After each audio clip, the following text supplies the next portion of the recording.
రవాణా శాఖలో ఆన్లైన్ సేవలకు పెద్దపీట వేస్తున్నారు. కార్యాలయాలకు రాకుండానే కేవలం ఒక్క క్లిక్తో సేవలు అందించేలా అధికారులు చర్యలు తీసుకుంటున్నారు. ఇప్పటికీ 18 ఆన్లైన్ సేవలు అందుబాటులో ఉండగా ఇవి విజయవంతంగా కొనసాగుతున్నాయి.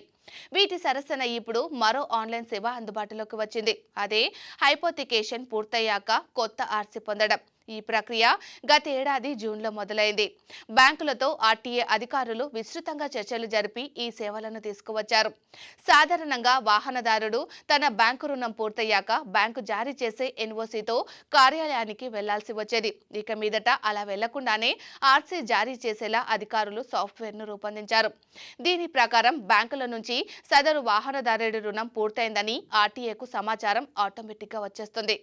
ఆ సమాచారం రాగానే సదరు వాహనదారుడి మొబైల్ నెంబర్కు ఆర్టీఏ నుంచి ఆటోమేటిక్గా ఓ లింక్ చేరుతుంది. అది ఓపెన్ చేసి సాధారణ ఫీజు ఆన్లైన్లో చెల్లిస్తే సరిపోతుంది. వాహనాలను బట్టి ఫీజు ఉంటుంది. ఏ రోజు ఆర్సీ మీ ఇంటికి వస్తుందో కూడా సమాచారం తెలుస్తుంది. ఈ ప్రక్రియలో మన వాహనానికి సంబంధించిన ఇన్సూరెన్స్, పొల్యూషన్, ఫిట్నెస్ సర్టిఫికేట్లు చెల్లుబాటులో ఉండాలి. ఏవైనా గడువు ముగిసి ఉంటే ఆ లింకులోనే హెచ్చరిస్తుంది. ఇందుకు సంబంధించిన డాక్యుమెంట్లు కూడా రెన్యువల్ చేసుకొని అప్లోడ్ చేయాల్సి ఉంటుంది. ఇప్పటికే ఆర్టీఏ అధికారులు కొత్త ప్రక్రియ ద్వారా 1157 ఆర్సీలు జారీ చేశారు. వాహనదారులు కార్యాలయాలకు రాకుండానే ఈ సేవలను పొందారు.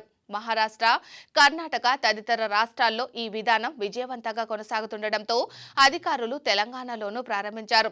స్మార్ట్ ఫోన్లోని ప్లేస్టోర్ నుంచి టీ యాప్ పోలియోను డౌన్లోడ్ చేసుకుంటే సరిపోతుంది. అందులో ట్రాన్స్పోర్ట్ డిపార్ట్మెంట్ ఆర్టీఏపై క్లిక్ చేస్తే కావాల్సిన సర్వీసులు ప్రత్యక్షమవుతాయి.